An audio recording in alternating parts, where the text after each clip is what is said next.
Welcome to our video lecture on topics 4.2 and 4.3, energy flow and the carbon cycle. Our essential understandings for today, there are two, because we've got two topics. First, we're going to talk about how ecosystems require a continuous supply of energy to fuel life processes, replace the energy that is lost as heat. And then we're also going to look at the carbon cycle. Continued availability of carbon in ecosystems depends on carbon cycling. Our objectives for today, we're going to describe energy flow through food chains and food webs. We're going to outline how heat can be lost from living things and this thing called the 10% rule. We're going to draw some pyramids of energy, and then we're going to describe carbon cycling. We're going to look at carbon dioxide, some carbonates in water, aquatic systems, methane, peat, coal, and limestone. So first up, energy flow through food chains, food webs. Sunlight is, for most systems, the ultimate source of energy. Photosynthesis is done by producers, converting that sunlight into chemical energy. The amount of energy supplied to the ecosystem, of course, varies. The Sahara Desert has a lot of energy, but not a lot of producers that can convert that sunlight energy into chemical energy, as opposed to the redwood forests. Not such intense sunlight, but so many producers, a lot of that energy is converted and made available to living things. So I said that most ecosystems rely on the sun. There are some ecosystems that do not use sunlight as their energy source. Instead, chemosynthesis is a super cool thing that happens way deep on the floor of the oceans, and chemicals available there are used to begin the production of organic molecules that can be used by living things. And here we have a classic food chain to look at. So chemical energy in those carbon compounds. So mostly we're talking about sugars and whatnot.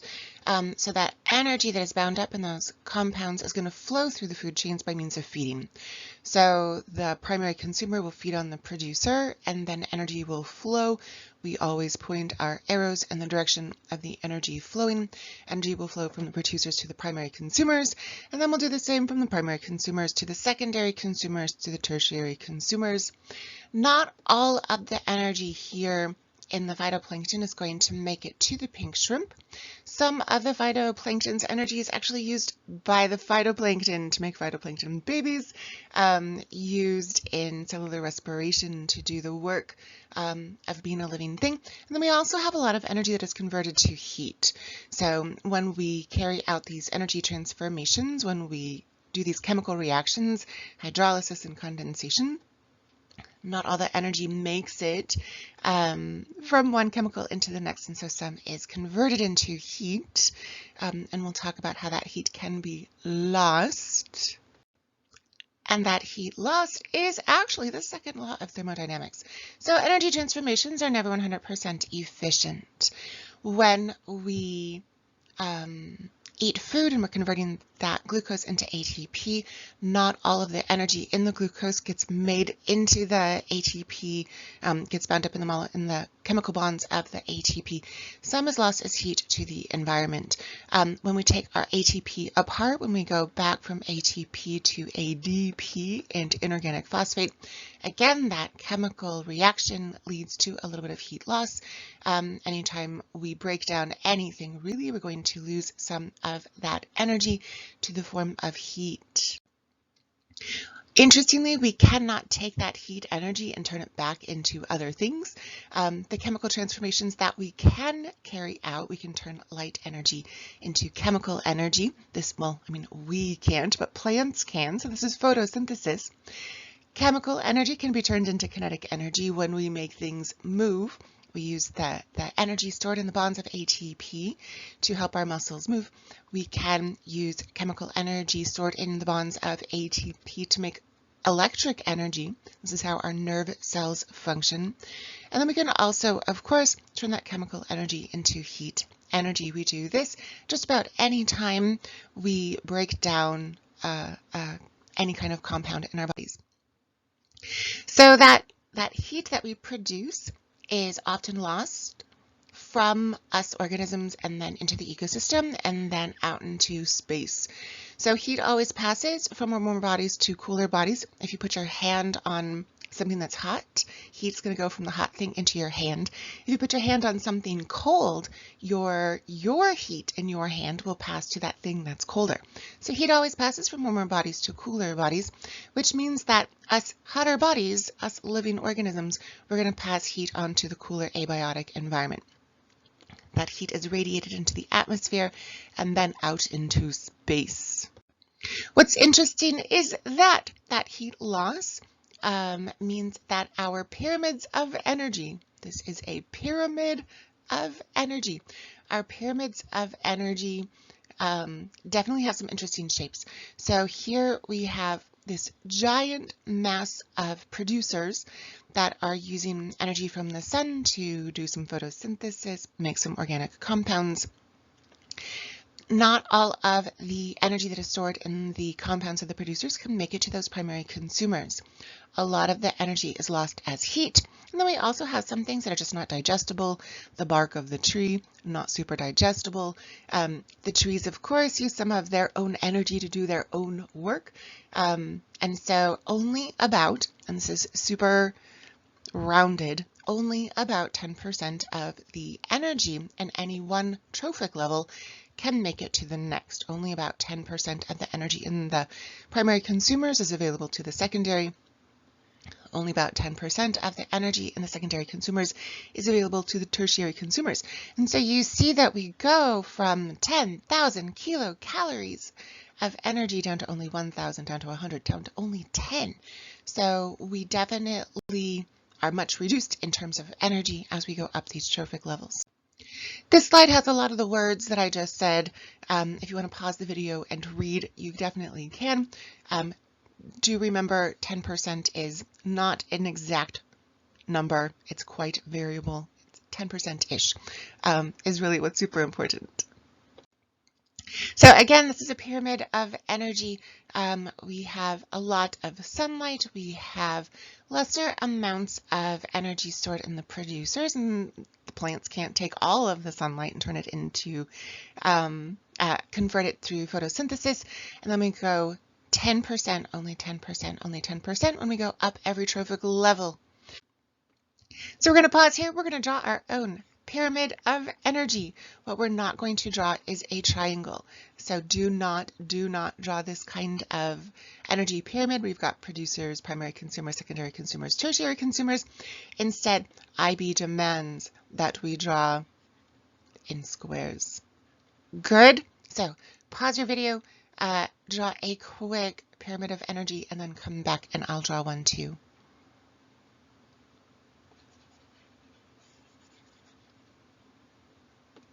Your pyramid of energy should start with a very large bottom bar, and then we want to make one that's much smaller, and then much smaller, and then much smaller. So make sure that you are showing significant size differences from one level to the next, and then you definitely can label with some percentages just to clarify that greatly reduced amount of energy that is available in each trophic level.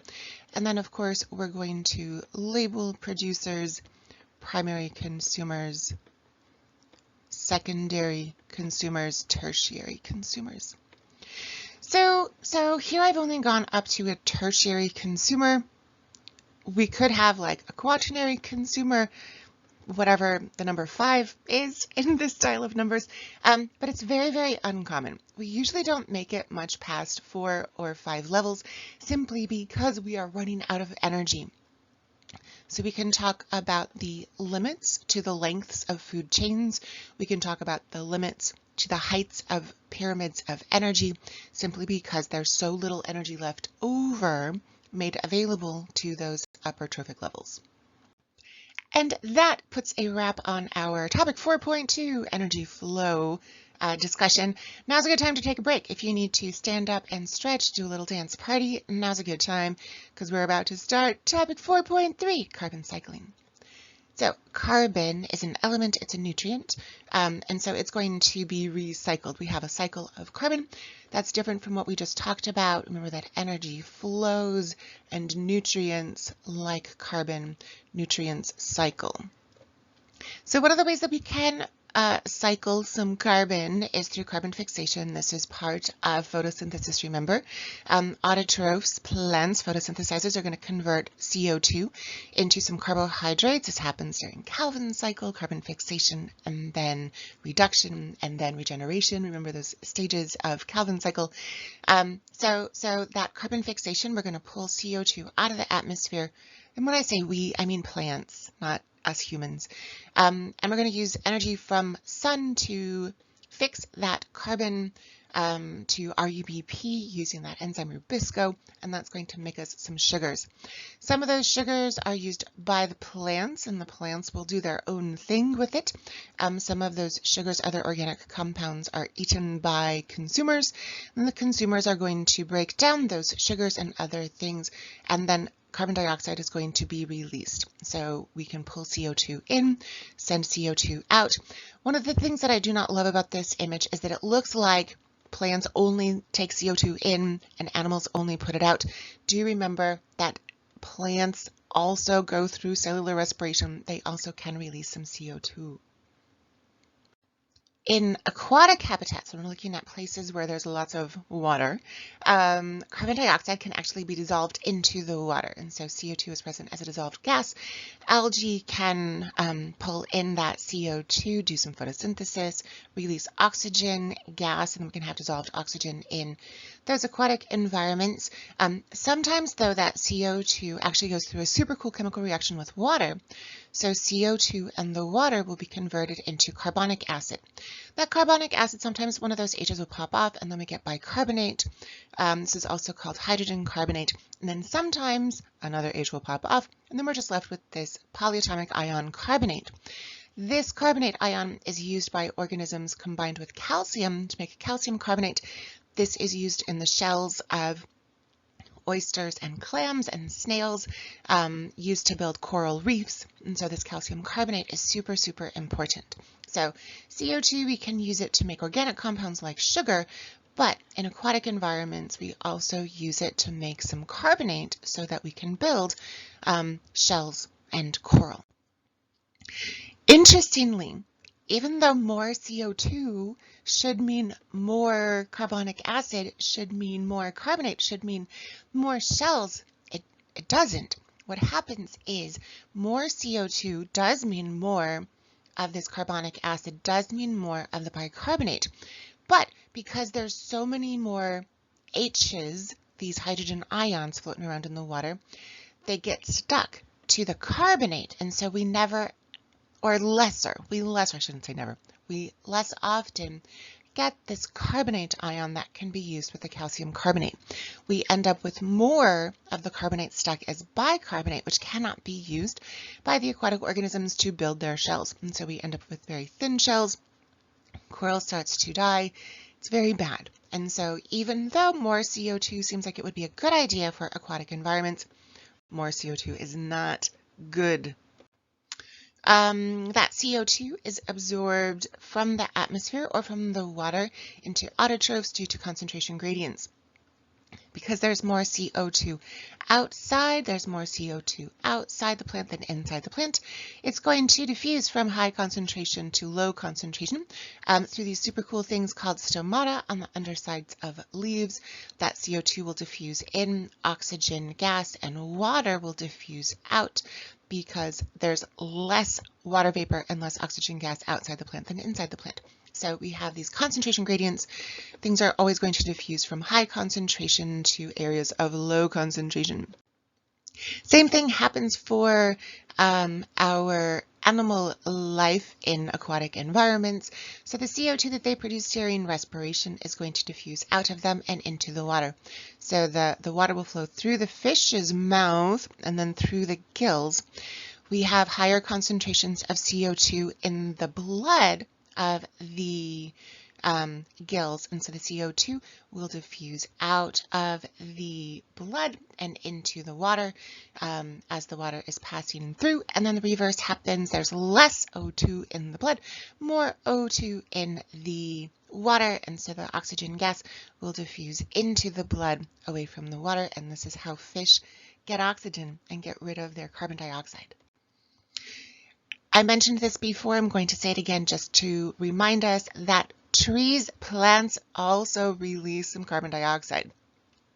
So even though the great majority of gas exchange above ground is definitely CO2 in, there is a little bit of CO2 being released because the plants do carry out cellular respiration. In the roots, we're going to get lots of CO2 being released because there's no photosynthesis happening underground because there's no light. So no carbon fixation, but instead lots and lots of respiration happening as those roots work super hard to get all of the nutrients and water that the plant needs. So we're going to put away carbon dioxide and look instead at some other carbon-containing compounds involved in the carbon cycle. One of those is methane, CH4. So we have these super cool methanogenic bacteria. They are archaebacteria. So remember that we've got eukaryotes, that's us. We've got bacteria, like real bacteria, that we interact with lots in our bodies, and there are archaebacteria. These guys live in extreme environments, and one of the cool archaebacteria that we have are methanogenic. They make methane. So when we have anaerobic conditions, anaerobic respiration occurring, remember that this means no or very little oxygen gas is available. These guys will carry out respiration, but instead of producing carbon dioxide, they're going to produce methane. Some of that methane is going to diffuse into the atmosphere. How that methane is produced, bacteria are going to convert that organic matter into lots of stuff, oddly some carbon dioxide for just a little bit, but then those acids that are formed are going to make a little bit more CO2, some hydrogen gas, some acetate, and then this is all combined into methane by using some of those compounds. Here's a picture. So methanogenesis inside our ruminant livestock, so animals that have multiple stomachs. They're going to, like our cows, are going to eat the food. Food rolls around in here with lots of bacteria, so many bacteria, so many stomachs, so many bacteria, and we're going to end up with some methane. Not only in the guts of ruminants like cattle and sheep, anything that chews a cud, but also in termites and also at landfills and also in areas where it's kind of waterlogged, where it's hard to get oxygen gas into the ground because it's filled with water instead. So that methane can be oxidized, it can be combusted. It takes about 12 years to get that methane to combust spontaneously with oxygen in the air, and we're going to make CO2.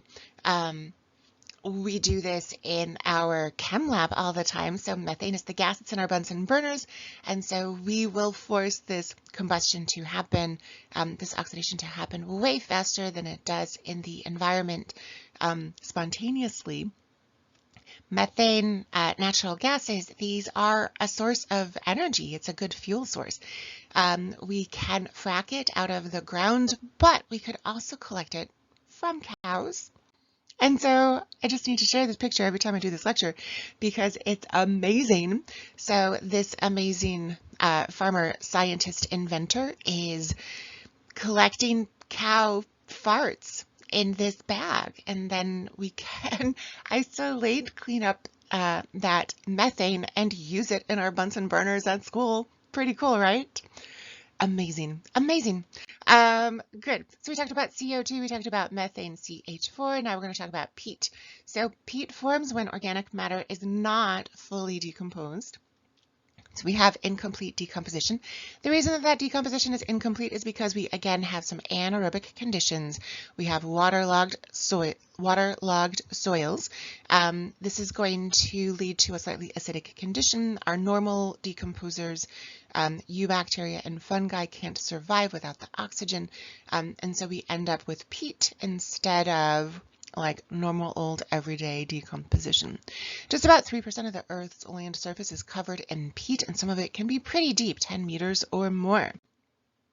That peat, if left for a very long time, if it's buried and fossilized, can actually become coal, other fossil fuels, oil and natural gas can form at the bottom of bodies of water. And so we can get, again, these partially decomposed compounds, still lots of energy stored in them because they're only partially decomposed. And we can get that coal, we can get the oils and the natural gases. And then, of course, we can take those fossil fuels and we can combust them and go back to lots of CO2. So here's our carbon cycle, carbon dioxide formed in the combustion of some of these bigger carbon-containing compounds. One last little amazing, beautiful source of carbon is limestone. So we can store carbon in the earth as limestone. It's chalk, basically. So these are the white cliffs of Dover. So when those reef-building corals, when those oysters and clams decompose, that calcium carbonate is going to be fossilized into limestone. Just about 10% of all the sedimentary rock that we've got is limestone. All kinds of amazing limestone sources here in North America. Due to the fact that once upon a time we were underwater. And that's it, my friends, we did it. We described energy flow, energy flows, nutrients cycle. It's an important distinguishment. Ooh, I don't think that's a word. We're going with it. That's an important distinguishment, my friends. Energy flows, nutrients cycle, 10% rule, that pyramid of energy. We're going to have big and then littler and then littler and then super little, because only about 10% of the energy in any one trophic level is available to the next. Carbon cycling, we've got, of course, photosynthesis and respiration. This is part of the carbon cycle. We've got CO2 going in, we have CO2 coming out, but we also have those carbonates that can be formed by shell-producing organisms. Methane is CH4. Peat is partially decomposed organic matter formed in acidic and waterlogged environments. That peat can be fossilized into coal and other fossil fuels. Limestone is fossilized shells, those carbonates. Good work today.